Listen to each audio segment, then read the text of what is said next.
Assalamualaikum warahmatullahi wabarakatuh. Perkenalkan, nama saya Muhammad Zidan Zaki Findra Darmawan dengan NIM G00240911. Saya berasal dari kelompok SGD A7 atau 2407. Pada kesempatan kali ini, saya akan melaksanakan laporan praktikum anatomi blok 2.1, praktikum anatomi untuk menjelaskan eh, bagian-bagian dari REN. Oke, ya, kita langsung saja, guys. Jadi pertanyaan pertama adalah eh, pertanyaan dari soalnya adalah jelaskan anatomi REN dan vaskularisasinya beserta inervasi dari REN itu sendiri. Oke, oke. Nah, ini ada. Nah,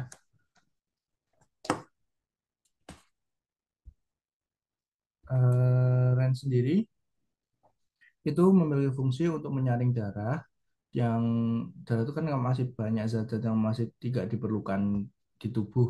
Nah, itu nanti dikeluarin melalui namanya urin. Nah, itu juga untuk mengatur keseimbangan elektrolit. Terus habis itu juga mempunyai fungsi endokrin seperti kayak ngasih untuk erythropoietin, terus enzim ini sama kalsitriol. Nah, dan sendiri ini dia itu merupakan organ retroperitoneal.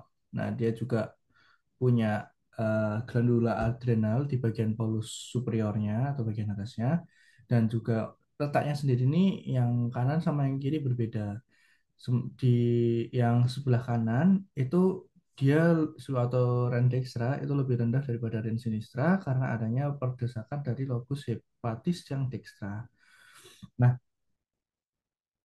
Ren sinistra sendiri itu dia tuh tinggi dari bagian superior VTH 12 sampai bagian inferior dari VL3.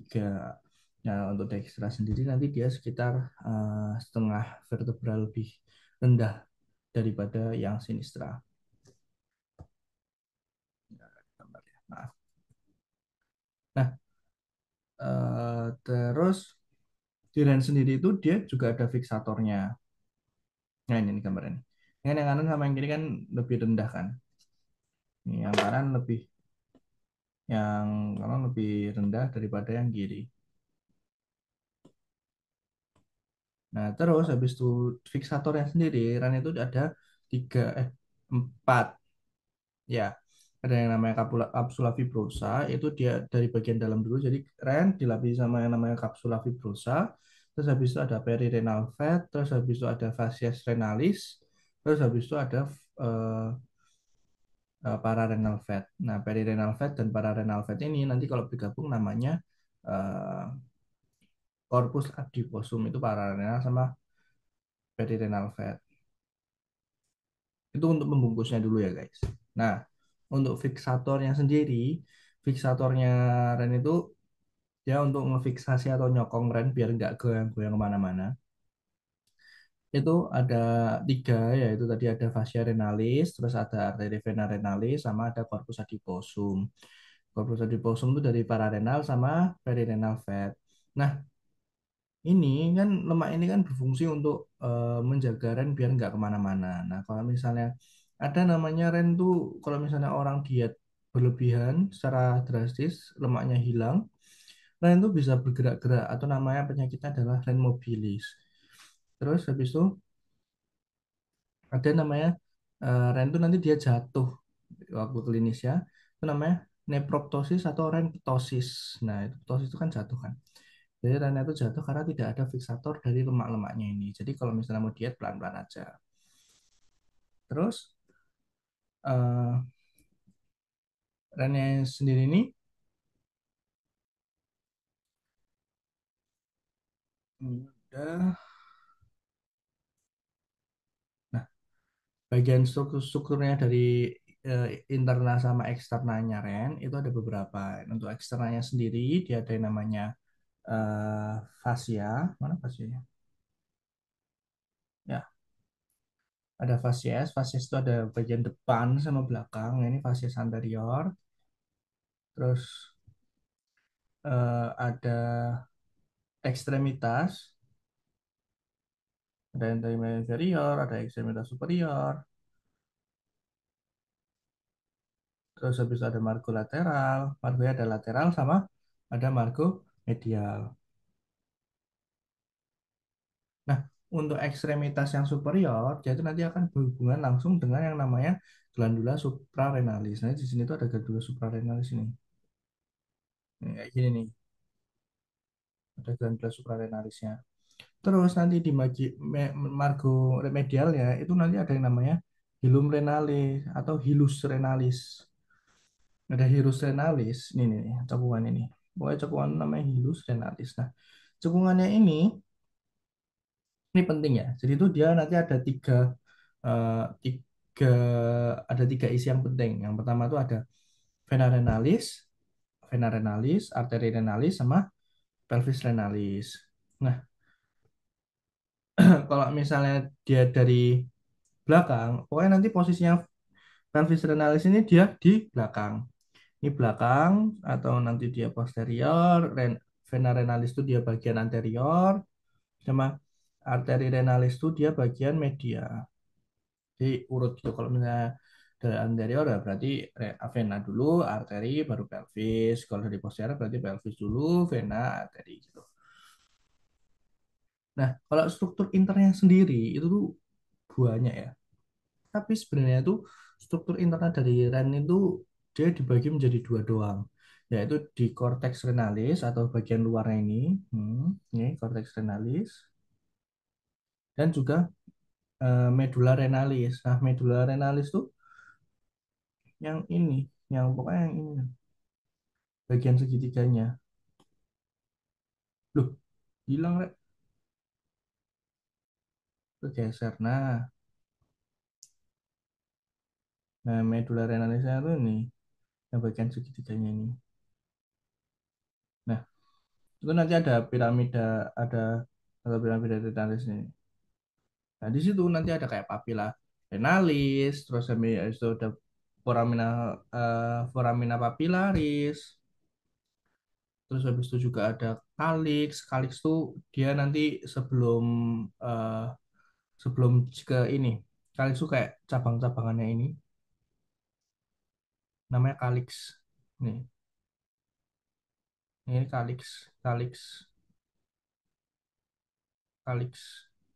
Nih, ini juga kalix nih.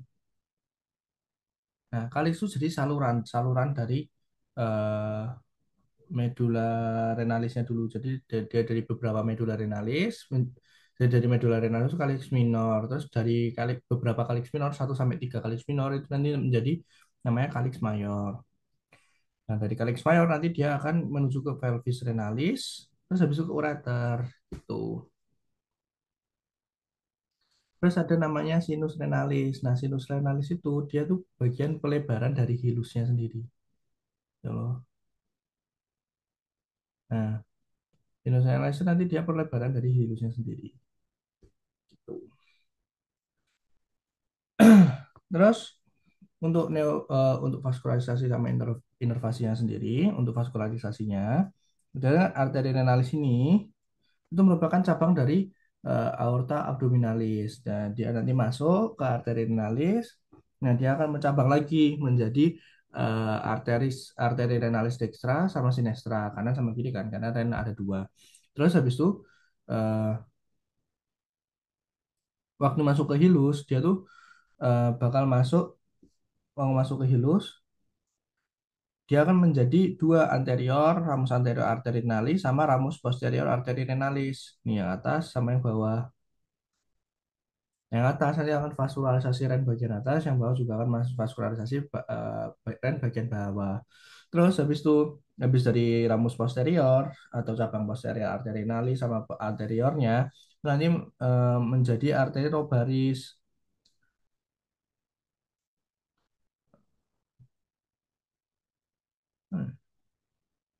Hmm. Ya pokoknya menjadi arteri apa namanya segmentalis dulu ding. Dia jadi segmen segmentalis nih loh. Ini kan segmentalis. Segmentalis, terus habis itu arteri lobaris, segmen superior. Nih, misalnya kita dari bagian yang superior aja ya. Nah, ini superior, bagian sini. Terus habis itu nanti, habis dari arteri lobaris itu nanti menjadi interlobaris. Nih, dia mencabangkan dari interlobaris. Terus masuk ke sini, namanya arteri arcuata. Nah, dari arcuata terus nanti nyabang lagi. Nih, cabangnya ini namanya arteri interlobularis. Itu. Terus habis itu nanti dari arteri lobularis itu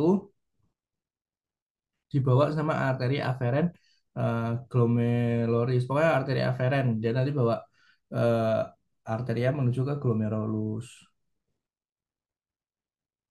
Itu.